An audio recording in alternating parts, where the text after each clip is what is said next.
여러분, 고도의 강철을 무엇으로 자르는지 아십니까?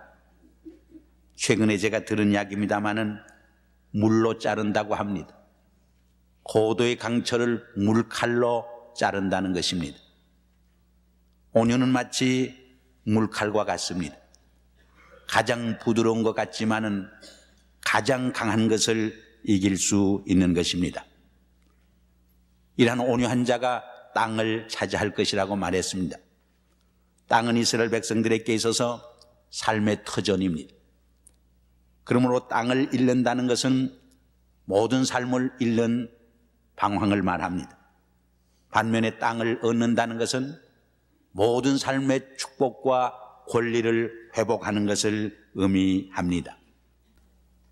오늘은 의에 줄이고 목마른 자는 복이 있나니 저희가 배부름을 받을 것이며 하는 말씀을 같이 묵상하려고 합니다.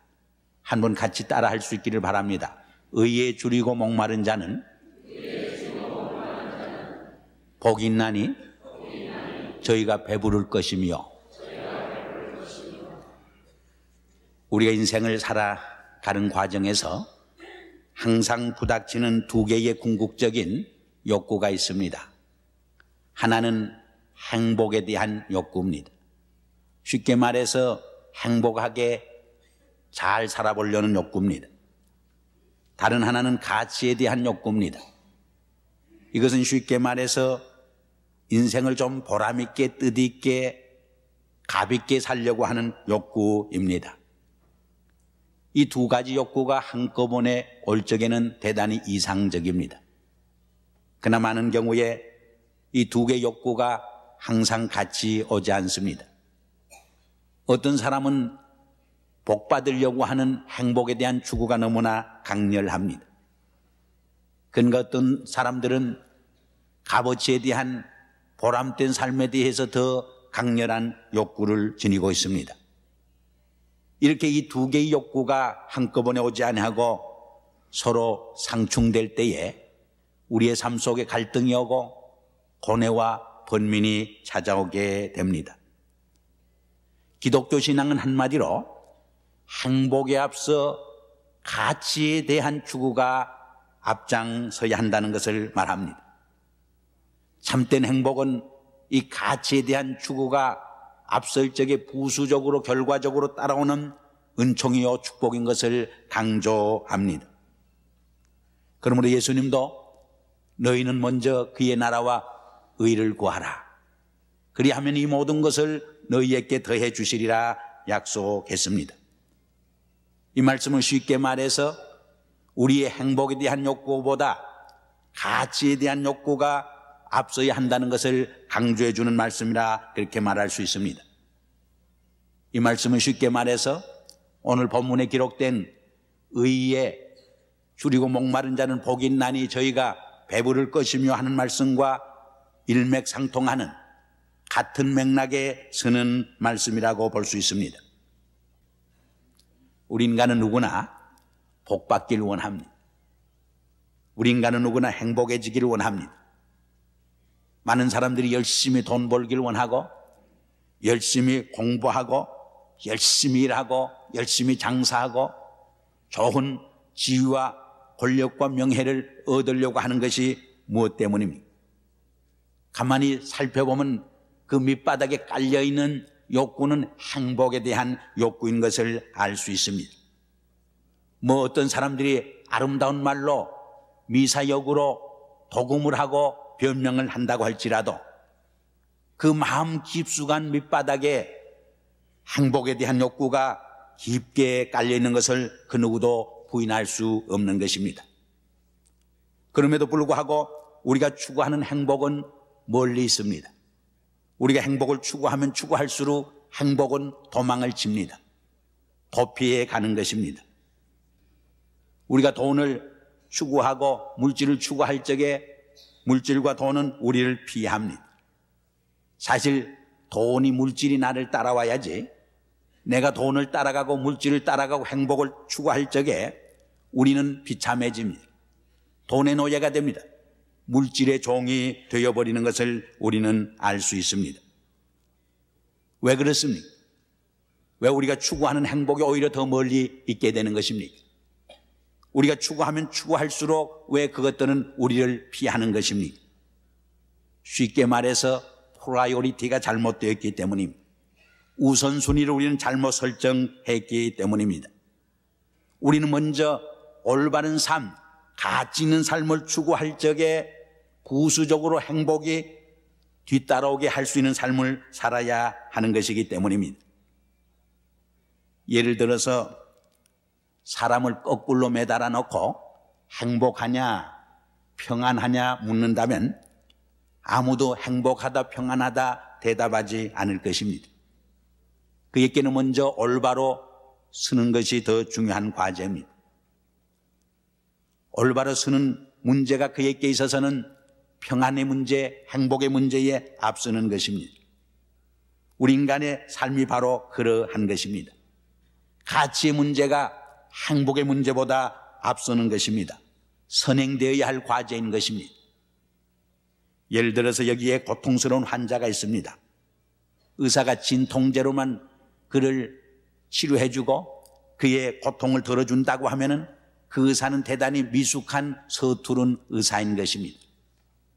그 의사가 해야 할 더 근원적인 과제는 그 고통의 원인을 제거하고 그 고통의 원인을 치료해 주는 것입니다. 그래서 그 환자로 하여금 그 고통에서 자유함 받고 해방시켜 주는 것이 의사가 해야 할 더 귀한 과제인 것입니다.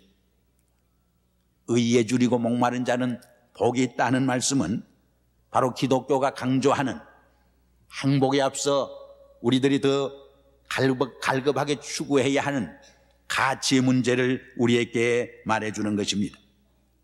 먼저 그 나라와 의를 구하라. 그리하면 이 모든 것을 너희에게 더하여 주시리라.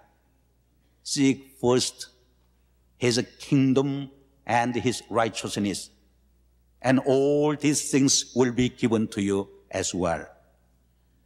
우린 늘 이 우선순위를, 삶의 우선순위를 바꾸어 살기 때문에 우리는 참 행복에 이르는 길을 상실하는 것을 많이 봅니다.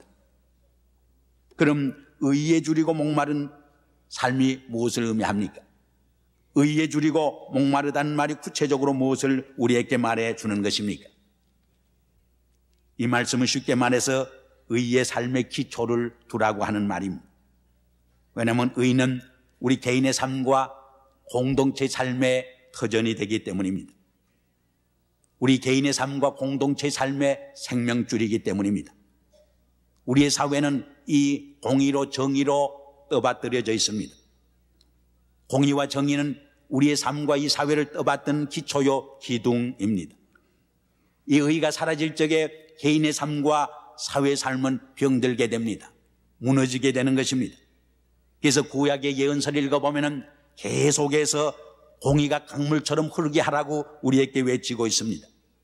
미가 선지도 내가 무엇을 가지고 여호와 앞에 나가며 높은 하나님께 경배할 것인가? 여호와께서 원하시는 것은 형식적인 제사가 아니라 수양이나 기름진 제물이 아니라 오직 공의를 행하는 것이라 그렇게 강조하고 있습니다. 오늘 봉독한 교동문에도 시편 15편에도 누가 여호와의 장막에 쓰고 여호와의 성막에 쓸 것인가? 공의를 행하며 정직하게 사는 사람이라 말합니다.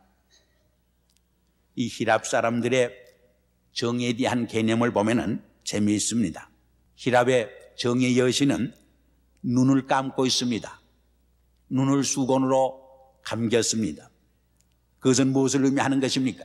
무사를 의미합니다.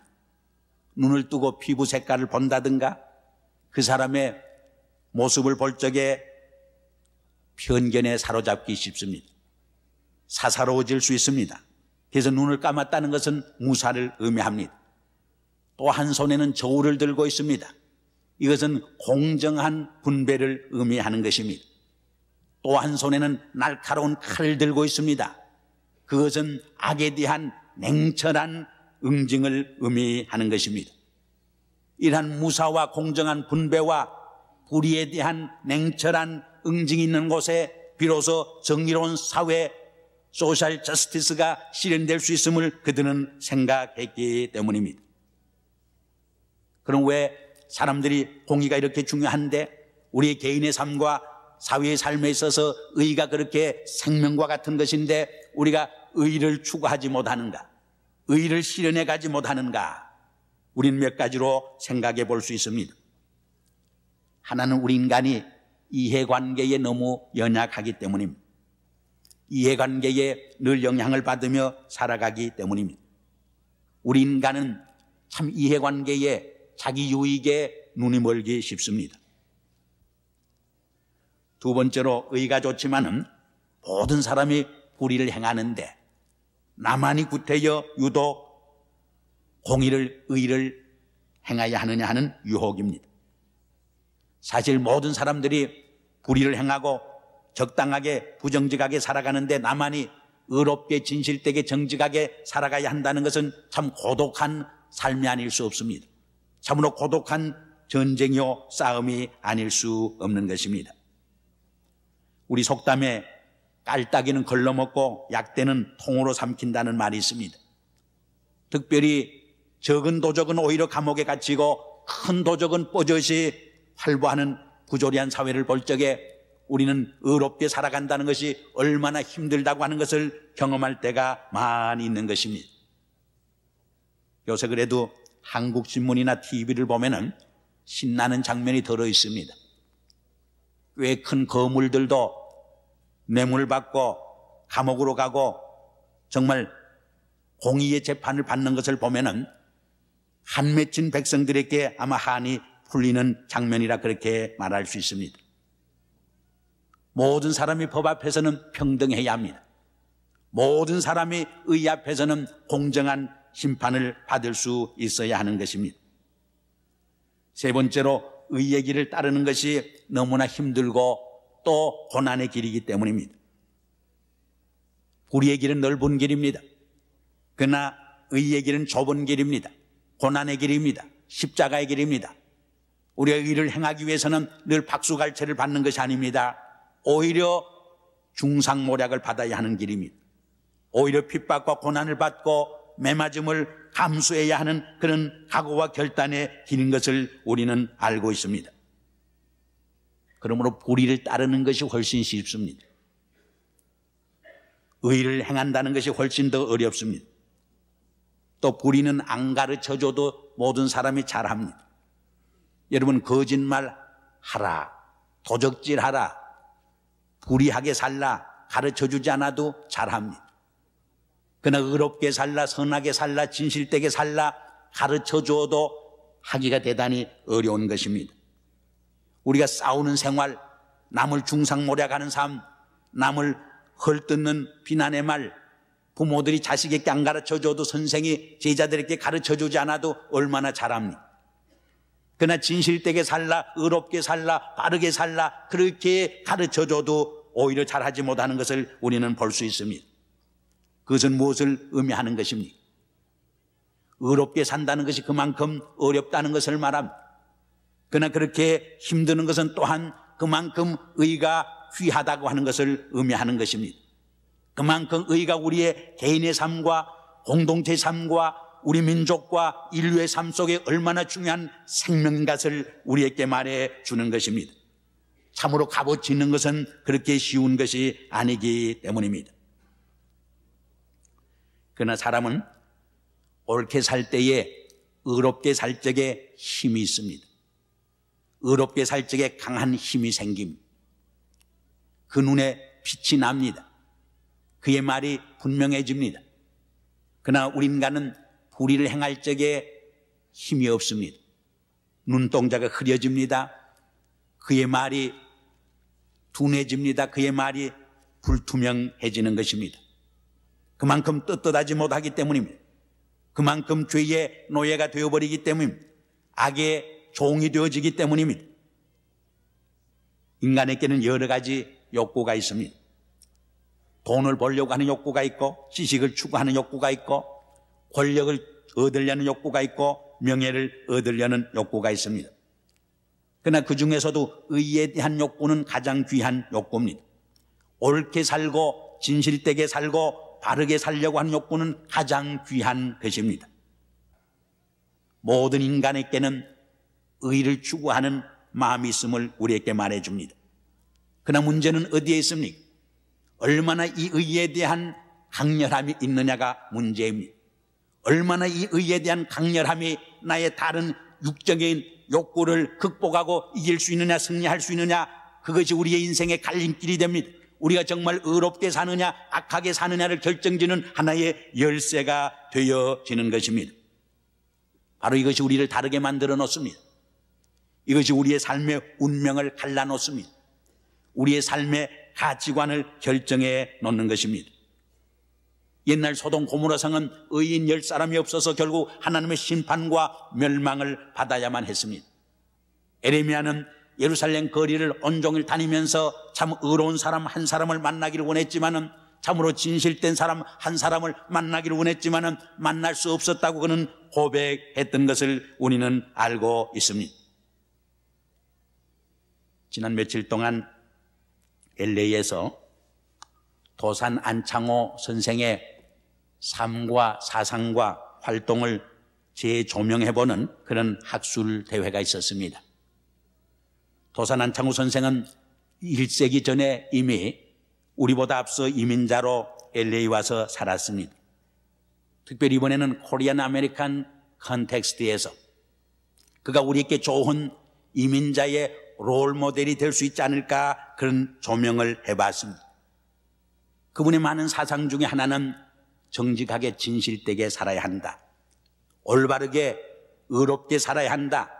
그때 정말 외국 사람들이 한국 사람을 존경하고 신뢰할 수 있고 1등 국민으로 대하게 될 것이다, 정말 독립할 수 있는 자격 있는 민족이 될 것이다 하는 것을 그는 계속해서 우리에게 강조해 준 것을 우리는 기억하고 있습니다. 그러나 오늘 본문에서 말하는 의는 우리 인간의 의를 말하지 않습니다. 오히려 하나님의 의를 말하는 것입니다. 우리가 인간의 의를 지나치게 강조하게 될 적에 그것은 오히려 우리를 교만케 만들어 놓습니다. 인간의 의는 오히려 다른 사람을 정죄하고 판단하는 잘못을 저지르게 합니다. 예수님의 바리새인들을 가장 미워하고 책망한 이유가 어디에 있습니까? 바로 이 바리새인들은 self-righteousness, 자기의에 도취되어서 다른 사람을 비판하고 정죄하고 판단했기 때문입니다. 자기 눈에 둘보는 보지 못하고 다른 사람의 티만 바라보는 정죄의 삶 때문에 오히려 예수님의 미움의 대상이 되고 책망의 대상이 되었던 것을 우리는 기억을 하고 있습니다. 그러므로 하나님의 의는, 세상의 의는 하나도 없나니, 하나도 없다고 하는 사도 바울의 고백처럼 나는 하나님 앞에 죄인입니다, 나는 하나님 앞에 부족한 사람입니다, 자기의 부족을 깨닫는 거기에서 하나님의 의는 시작될 수 있음을 우리에게 오히려 일깨워 주는 것입니다. 한 스승과 제자의 대화입니다.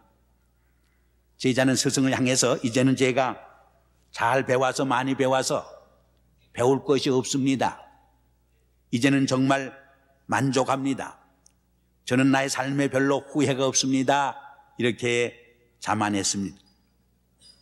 그때 그 스승은 제자를 향해서 그렇게 말했습니다. 아닐세, 자네의 병은 그 부족을 모르는 병일세.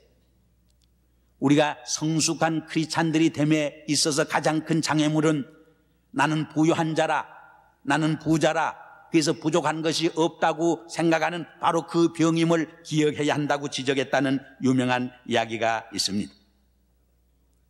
그러므로 참된 의인은 자기가 죄에 있는 것을 깨닫고 믿음 안에서 하나님과 올바른 관계를 맺으며 사는 삶에 있습니다. 그러므로 여기에서 의는 예수 그리스도를 의미하는 것입니다. 예수 그리스도의 보혈로 우리의 죄를 용서해 주시고 예수 그리스도 안에서 하나님과의 올바른 관계를 맺으며 살아가는 하나님의 칭의를 의미하는 것입니다. 여기에 진정한 크리스찬의 삶의 모습이 있고 축복된 크리스찬의 자세가 있음을 우리에게 일깨워 주는 것입니다. 우리가 늘 의되신 하나님을, 주님을 바라보고 정말 줄이고 배고픔으로 그를 추구할 적에 우리의 삶 속에 예수 그리스도의 의가 형상 지워지게 된다고 하는 것입니다. 이 의, righteousness는 믿음의 의를 말합니다. 그러므로 성경은 의인은 없나니 의인은 곧 믿음으로 말미암아 살리라. 의인은 믿음으로 사는 삶이라고 우리에게 가르쳐 줍니다. 요한복음 6장 35절에는 내가 곧 생명의 떡이니 나에게 오는 자는 줄이지 아니하고 나를 믿는 자는 영원히 배부르리라 약속해 주고 있습니다. 의 대신 예수 그리스도를 바라보고 의 대신 예수 그리스도를 추구하고 의 대신 예수 그리스도에 대해서 줄이고 목마른 자는 참으로 그리스도를 통해서 우리에게 주어지는 풍성한 배부름, 만족, 행복이 있다고 하는 말씀인 것입니다. 오늘 바로 이러한 배부름의 축복이 의를 줄이고 목마른처럼 추구하고 사모함으로 우리의 삶 속에 이루어지기를 주의 이름으로 간절히 축원합니다.